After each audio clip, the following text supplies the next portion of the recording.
Bismillah, walhamdulillah, wassalatu wassalamu ala rasulillah, Sayyidina Muhammad ibn Abdullah sallallahu alaihi wasallam,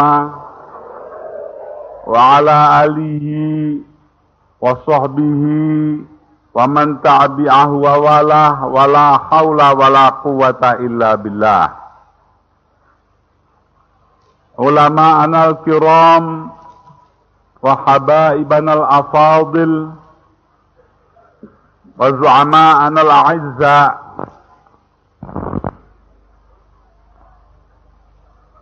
khususipun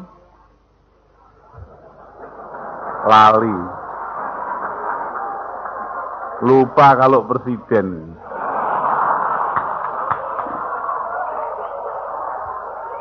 Ya ini oleh-oleh milihmu balik jadi presiden.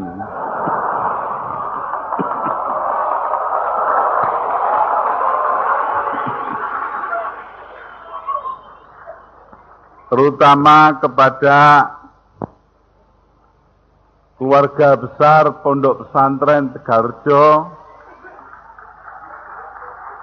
khususnya kepada para pengasuhnya yang dipimpin oleh Kiai Abdurrahman Khudori, yang dulu waktu saya mondok di sini terkenal dengan nama Mas Dur.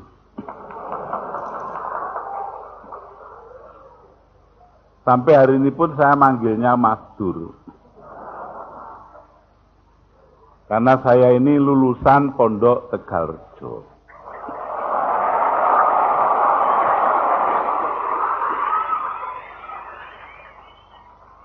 Pondok ini telah memberikan kepada saya banyak pelajaran dalam menempuh arus kehidupan.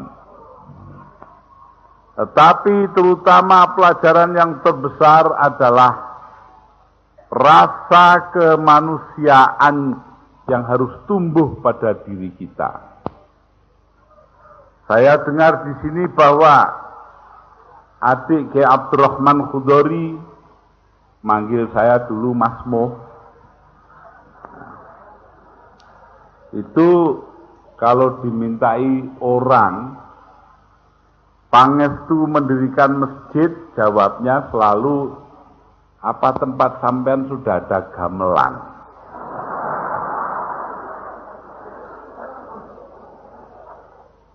Dan kalau dijawab belum, jawabnya sudah, beli gamelan saja masjid gampang nanti berdiri sendiri.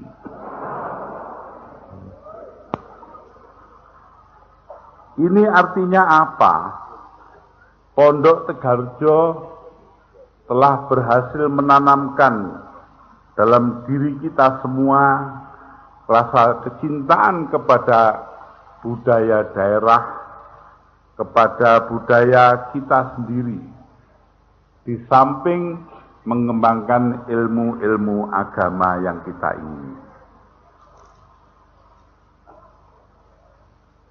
Jadi kalau para ulama mengajarkan funun atau ilmu-ilmu yang 14 yang ada di dalam Itmamud Diroyah dari Al-Imam Abdurrahman As-Sayuti, maka itu tidak lain adalah berkat perjuangan para sesepuh kita. Kalau di Tegarrejo ini oleh guru saya almarhum Kiai Khudori.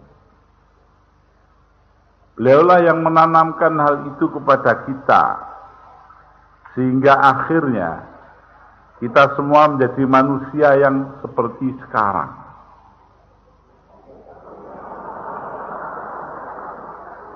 Kalau kita baca risalah doktor dari Saudara Bambang Pranowo di Amerika Serikat, di Australia, ya, jelas betapa orang-orang yang dulunya dianggap ndalbo,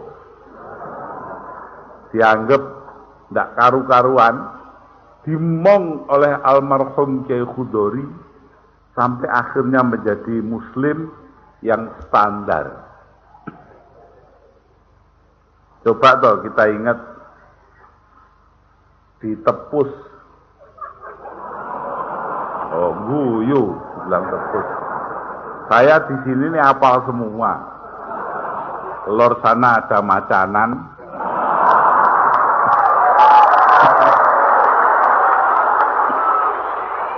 Kidul sana ada Tejo Mulyo.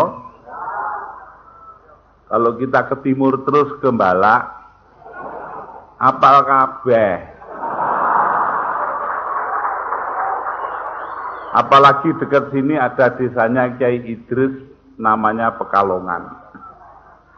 Ya ini semua apal, saya lama di sini 2 tahun setengah. Apal adiknya Kiai, ada yang jahit namanya Dendul, entah masih hidup atau masih tidak. Nah, semuanya itu masih ingat semua kok saya itu. Yang tidak pernah saya buka-buka cuma belingnya saja.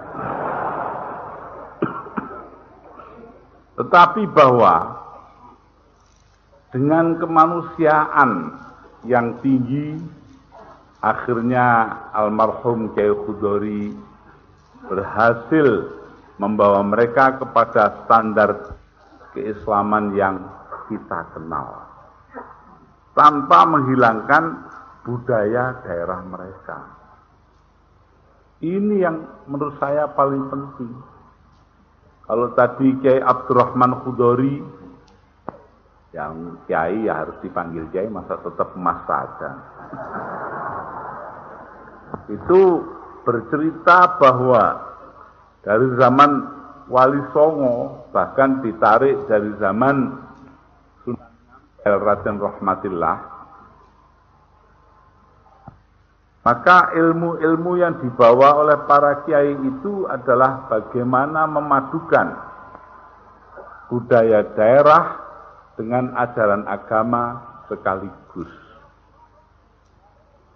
Ini yang dulu. Kita ingat zaman Kiai almarhum Kiai Khudori Tegarjo.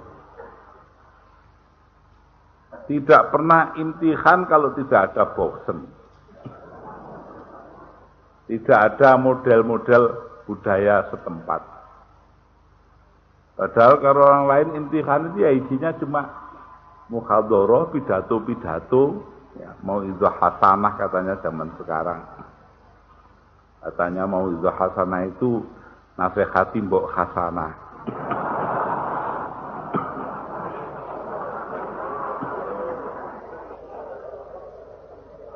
Nah itu dulu itu begitu, di alun-alun sebelah lor sini ini dulu namanya Pak Zaid, internet sepeda sirkus itu. Ya. Nah sebagian saya tuh nonton boxen, nonton sirkus itu, ya bagian nonton-nonton sajalah. Ya. Itu semua ya kita jalani di pondok ini karena kiainya menghendaki antara budaya daerah dan agama itu menjadi satu, tidak terpisah-pisah. Ini warisannya para wali songo yang terpelihara terus di pondok-pondok pesantren. Inilah yang mungkin oleh Kiai Abdurrahman Khudori tadi dinyatakan sebagai pondok pesantren harus tetap ada, harus dikembangkan sejauh mungkin. Bukan bentuk sekolahnya, jiwa pondoknya. Jadi menurut saya ini penting sekali kita pegang. Karena kalau tidak ingat itu, maka pondok bisa menjadi sarang bencana. Kenapa sarang bencana? Kita ingat beberapa pondok, terus terang sajalah, saya ini tanpa testing aling-aling biasanya. Muni ya, kemarin dimarahi gara-gara taman kanak-kanak.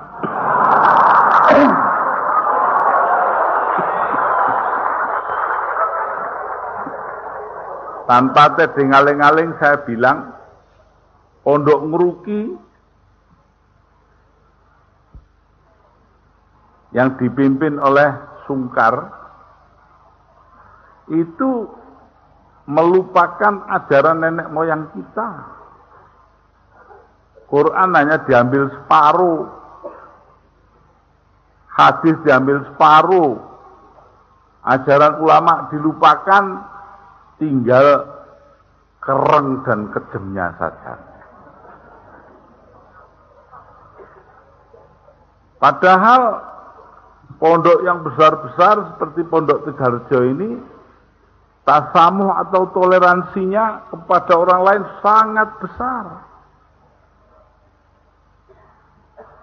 Hari ini saya membawa kemari tamu dari Amerika, yaitu saudara Tajuddin Hamad.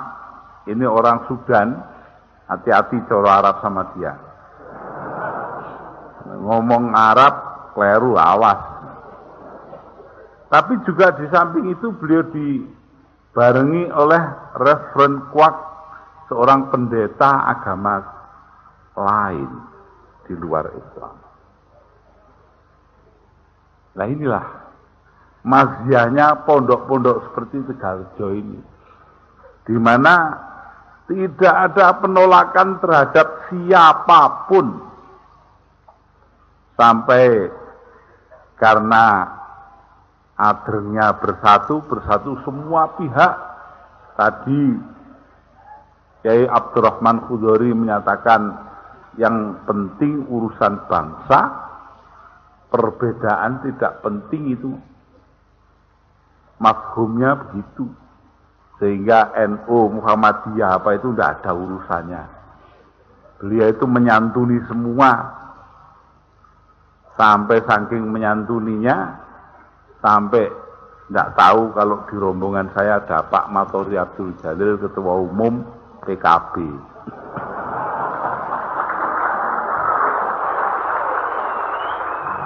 Padahal Kiai Abdurrahman Khudori ini Rois Majelis Syuronya PKB Jawa Tengah. Ini ya saking adrengnya dengan yang bersifat nasional. Dan Pak Matori juga begitu. Artinya mengimbangi tuntutan dari bawah itu dengan kiprah beliau untuk kepentingan nasional, sampai diarani dia itu pendukung Megawati Soekarno Putri dan bukan pendukung saya. Padahal saya yang minta Pak Matori untuk tetap mendukung Mbak Megawati sampai lebur. Ya sebabnya mudah saja. Karena waktu itu saya sendiri pun menginginkan Mbak Mega menjadi presiden. Karena dasarnya bukan apa-apa, ini dasarnya karena usul fikih. Nah, loh, ketawa. Padahal di fikih itu ada yadurul hukmu ma'illatihi wujudan wa adana. Hukum itu ada atau tidaknya tergantung kepada ilatnya. Lah ilatnya jadi presiden kan menang pemilu. Nah sing menang roh kan. Jadi kalau sekarang milih orang yang tidak menang pemilu jadi presiden, rasakno dhewe.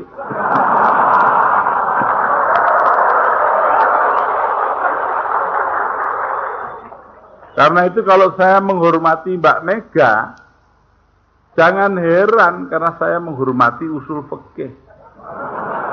Dan itu didikan dari mana? Saya belajar begitu tuh ya di Tegarjo ini.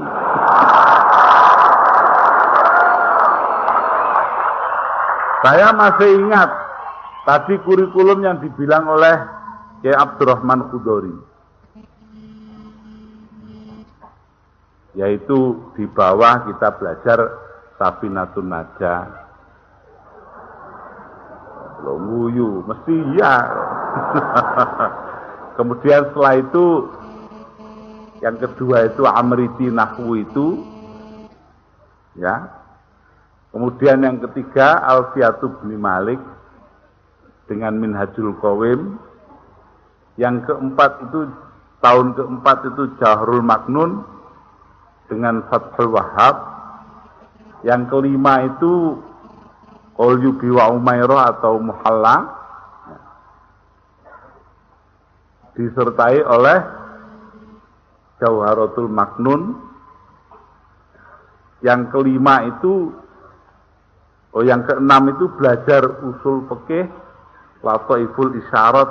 Saya ngaji usul fikih itu ya cuma Lataiful Isyarat itu tok, kena gawe sangu politik sak urip-urip.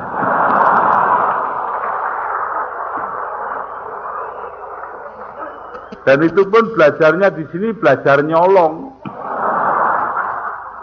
Artinya nyolong bukan kelas saya. Kelas saya itu kan kelas 3.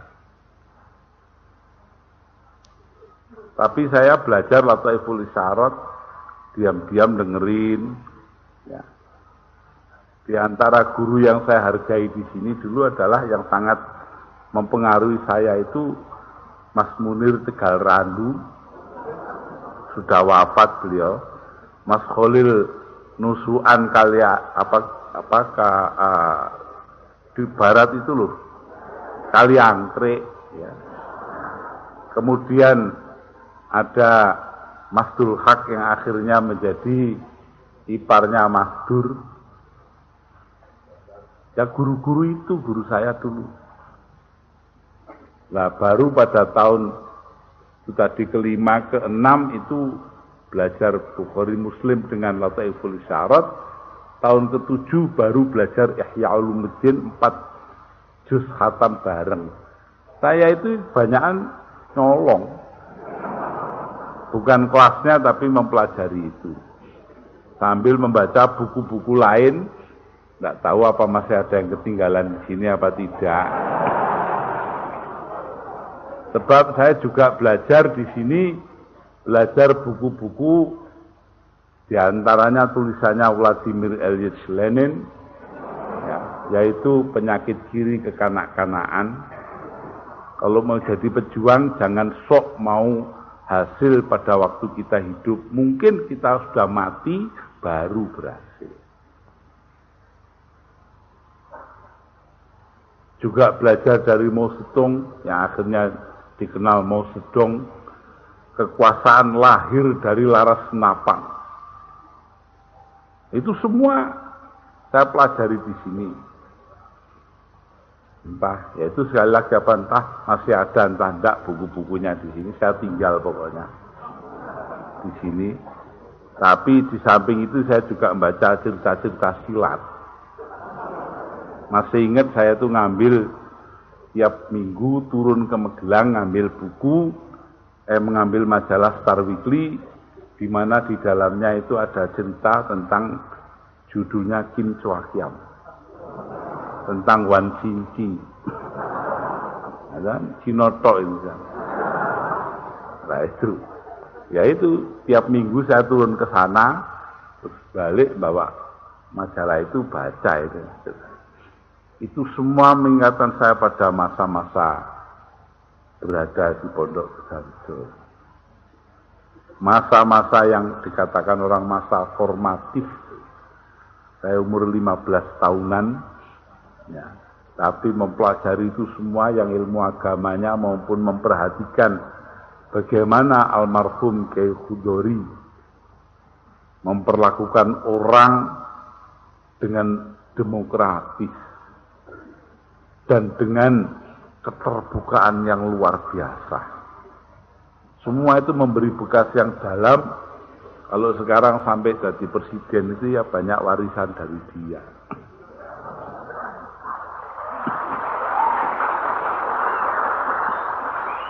Jadi karena itu kalau dikatakan pondok pesantren itu mewariskan sesuatu yang berharga, betul. Semangatnya itu loh. Karena semangat pendidikan di negeri kita yang tadinya itu dikuasai orang-orang kolonial, akhirnya menjadi begitu buruk. Gila harta, gila kedudukan, gila sembarang kalir itu. Kan begitu toh Indonesia itu kan begitu. Presiden pertamanya katanya gila wanita, presiden keduanya gila harta, presiden ketiganya gila sungguhan, presiden empatnya gila ndak karu-karuan.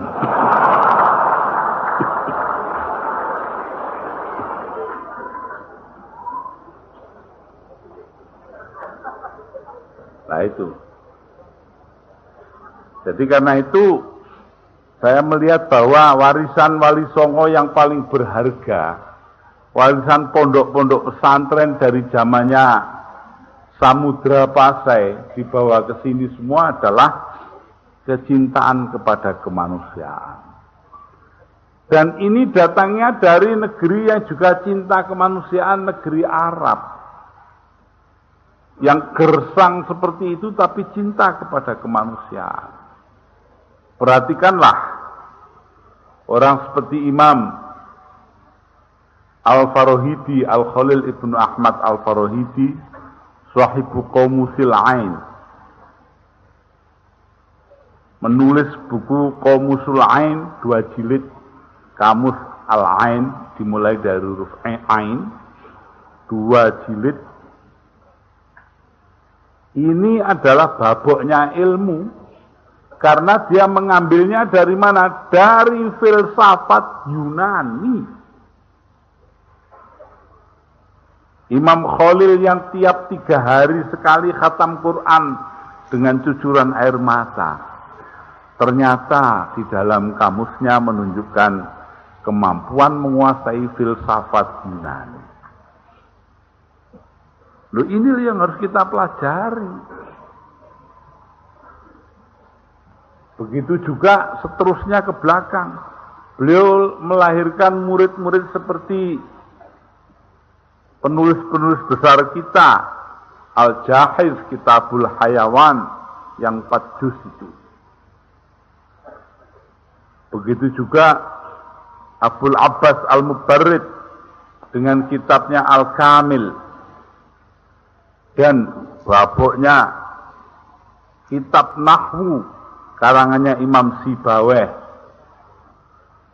Itu semua murid-murid dari Imam Al-Khalil Ibnu Ahmad Al-Farahidi.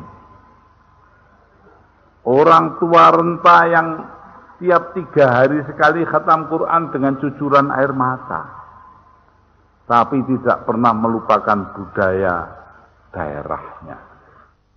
Budaya-budaya yang ada di daerahnya pada waktu itu, sehingga itu diwariskan oleh para ulama yang akhirnya membawanya ke tanah kita sekarang ini, Republik Indonesia. Jadi kalau melihat itu semua jelas bahwa tradisi keilmuan kita bersumber pada tradisi kemanusiaan. Tidak perlu galak-galak, menungso itu dididik menjadi yang baik. Saya punya guru Kiai Abdul Fattah Hashim Tambak Beras. Sekeluar dari Tegalrejo ini saya ke Tambak Beras. Pada suatu hari sebagai keamanan saya menangkap orang, anak lah ya. Di sana istilahnya pondok itu fausiro, diusir. Saking nakalnya ndak karu-karuan. Nyolongnya itu ngalor ngidul. Salahnya cuma satu sebetulnya bedanya dengan saya. Saya kalau nyolong ndak pernah konangan, itu saja. Kalau itu konangan, ketekel, akhirnya diusir. Saya yang kebagian untuk matur ke kiai. Saya matur, anak ini tidak baik, namanya ini akan dikirimkan pulang. Jawab beliau sangat mencengangkan, bagaikan jawaban dari almarhum Kiai Khudori Sekarjo. Apa jawabannya Kiai Abdul Fattah Hashim? Loh, kalau anak ini jelek, saya sudah tahu sebelum sampean tahu. Aku dikandani bapaknya kok. La ilaha illallah. Apa sampean tidak malu mulangkan anak ini wong disuruh memperbaiki belum baik kok dikirim pulang? Masya Allah. besarnya kemanusiaan ini. Karena itu tidak usah heran Anda kalau saya mengatakan bahwa Pak Harto kita nyatakan bersalah kemudian kita ampuni, itu kan dasarnya dari situ itu tuh ada contohnya.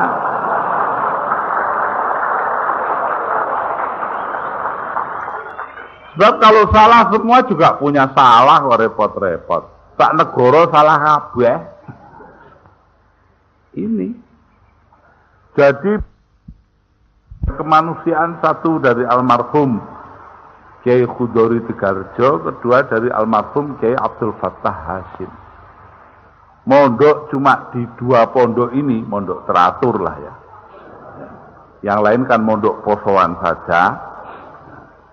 Itu saya dapati bahwa tradisi kepondokan ini adalah tradisi kemanusiaan. Coba toh contoh, kita ambil contoh almarhum Kiai Khudori Tegarjo. Seorang anak dulu di sini ini tidak tahu sekarang ya. Air itu datangnya dari atas pakai pelempem. 4 kilo dari Tejo Mulyo sana itu.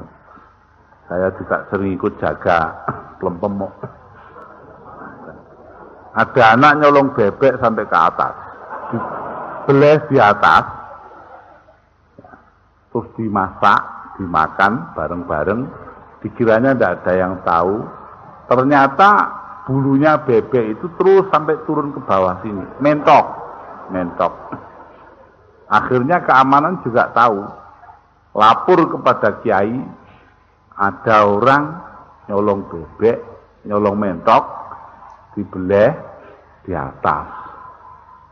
Kiainya diam saja, seolah-olah tidak ada apa-apa. Anaknya yang sekarang menjadi kiai besar itu, ya, itu juga tidak ngerti kalau kiainya tahu. Sampai akhirnya ngaji naku, kalau dulu ya, Kiai Khudori itu ngajinya itu apa namanya di Langgar itu, ya. Kemudian di sana beliau menerangkan dengan papan tulis, sudah itu namrin atau menanyai anak-anak. Yang ditanya itu duduk di lantai, kemudian kalau ditanya berdiri.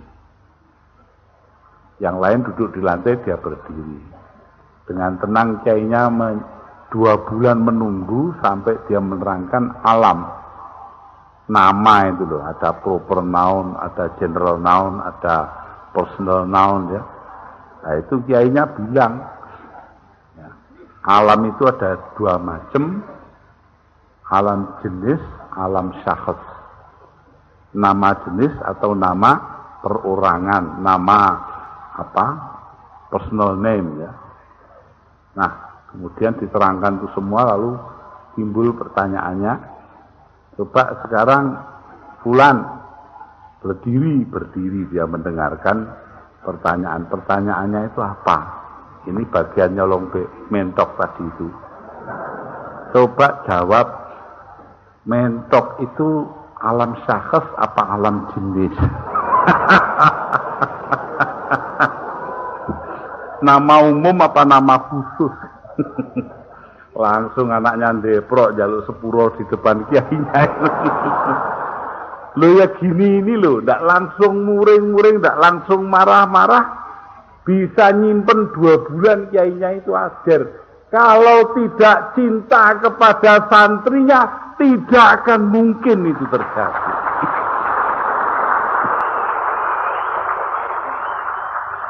Santri adalah penyerahan orang tua kepada guru. Jadi tidak boleh disia-siakan. Betul-betul guru digugulan, ditiru. Bukan seperti zaman sekarang itu banyak sekolah guru itu wagu tur saru.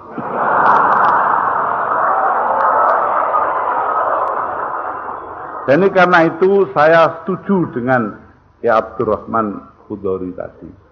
Pondok pesantren haruslah menjadi contoh, menjadi pengingat moral menjadi penentu akhlak kita. Itu pondok pesantren. Nah, bentuknya ya terserah pesantren yang mana. Mau pesantren Al-Jabar, pesantren ekonomi, pesantren ngaji hukum agama, pokoknya semuanya itu kan pesantren. Wong kata pesantren itu asalnya dari santri, seperti pecinan tempatnya Cino. Lah iya toh, pecinan itu di Cino, santren santri. Lah santri itu bahasa apa? Kan bukan bahasa Arab. Itu adalah bahasa Pali, santri, yaitu orang yang mengerti kitab suci.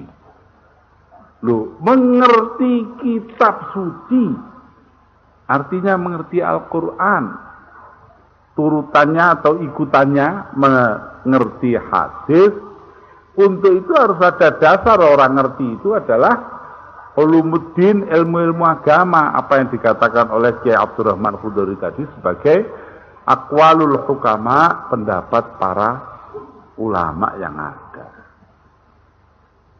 Jadi karena itu kalau saya melihat bahwa memang pondok pesantren harus diteruskan, bukan bentuknya saja, tetapi yang lebih penting adalah isinya, yaitu tempat mendidik dan mengembangkan tanggung jawab yang besar.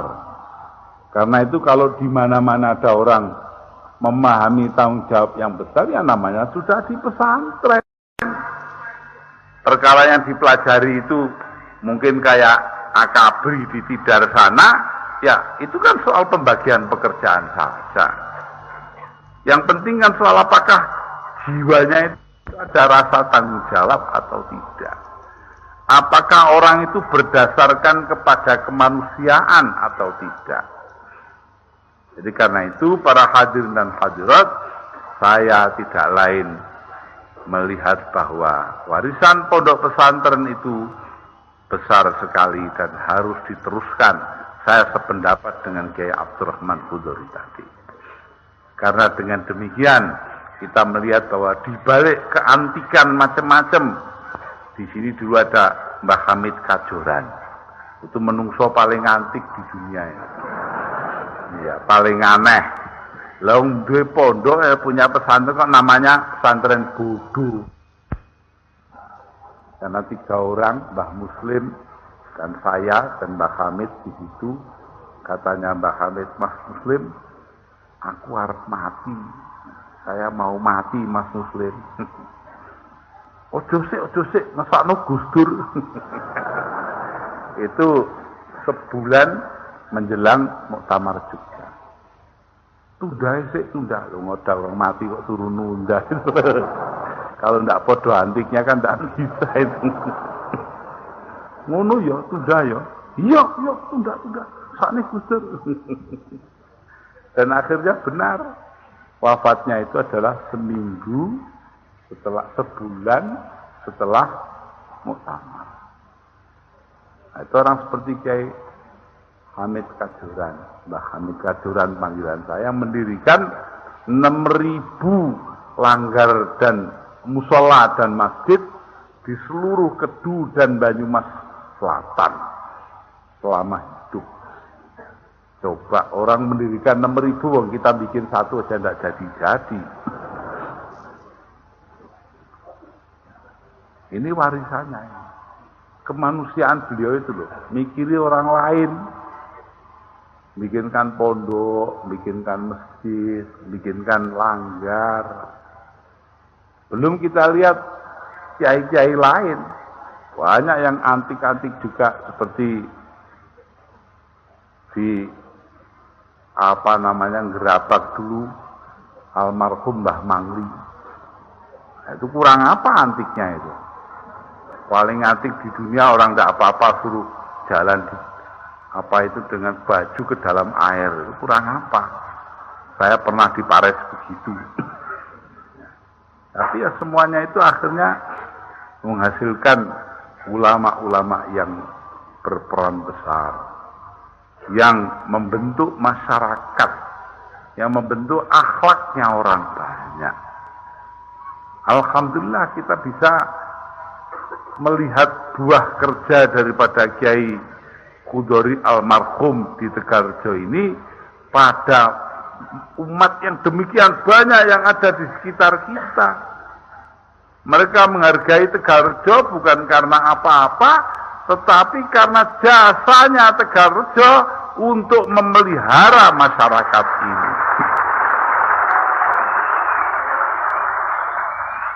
Jadi karena itu saya melihat dari situ, tidak usah jauh-jauh. Mungkin Tegarjo tidak akan menghasilkan doktor, tidak menghasilkan ME, tidak menghasilkan sarjana. Kalau toh bahasa asing paling yang ngomongnya, yang satu ngomong Qul huwallahu ahad, satu jawab Allahu somad. Ngomong-ngomong cara Arab katanya.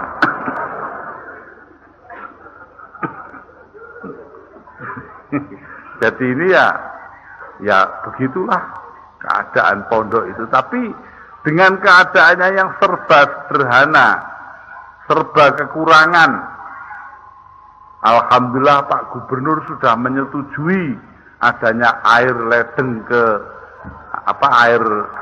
ke pondok ini. Berapa kali ini ditunda-tunda, tidak pernah dikasih izin hanya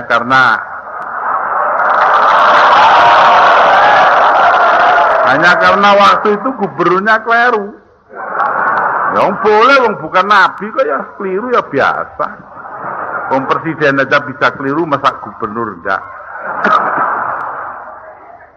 Maka ya waktu itu kan sederhana saja toh, supaya Kiai Abdurrahman Kudori tidak ikut P3 gitu saja toh. Alhamdulillah sekarang maka pondok ini telah menjadi rahmatan lil alamin. Karena itu saya terkenang itu semua kembali kemari. Tidak lain tidak bukan, kita harapkan mudah-mudahan pondok ini akan berlanjut terus. Tegarjo akan berhasil membentuk manusia-manusia yang berkemanusiaan, tetapi juga memiliki pandangan keagamaan yang luas. Begitu juga menguasai ilmu-ilmu agama yang ada.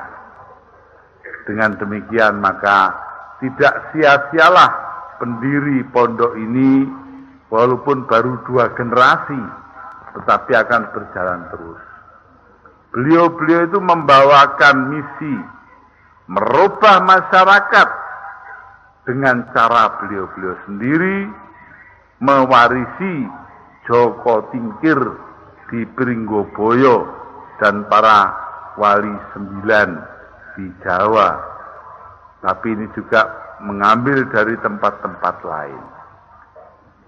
Ini karenanya maka saya tidak lain tidak kurang, mudah-mudahan kita bisa memelihara pesantren ini menjadi pesantren yang besar, yang banyak manfaatnya bagi masyarakat daerah ini, dan terutama menghasilkan keluaran-keluaran yang semuanya menjadi kiai. Allahumma amin. Karena itu saudara-saudara, saya ini cukupkan pidato itu di sini karena saya tidak dalil, presiden kok dalil.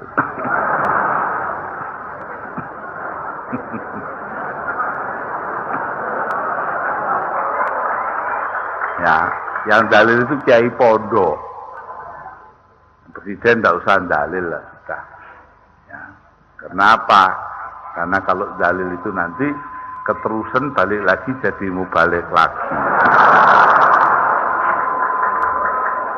Karena itu para hadirin dan hadirat, tidak lain tidak bukan, kita harapkan tabarukan kepada para ulama, terutama kepada para habaib kita, dan kemudian lebih penting lagi bagaimana mencetak ulama-ulama masa datang, yaitu pembentuk akhlak masyarakat yang benar, karena di hadapan kita terbentang tantangan-tantangan yang berat. Bagaimana memajukan diri kita tetapi sekaligus tidak kehilangan yang sudah ada. Al-muhafazatu 'alal qadimis shalih wal akhdhu bil jadidil aslah. Ini bukan dalil. Akhirnya sekali lagi saya ucapkan selamat berimtihan, selamat bertutup tahun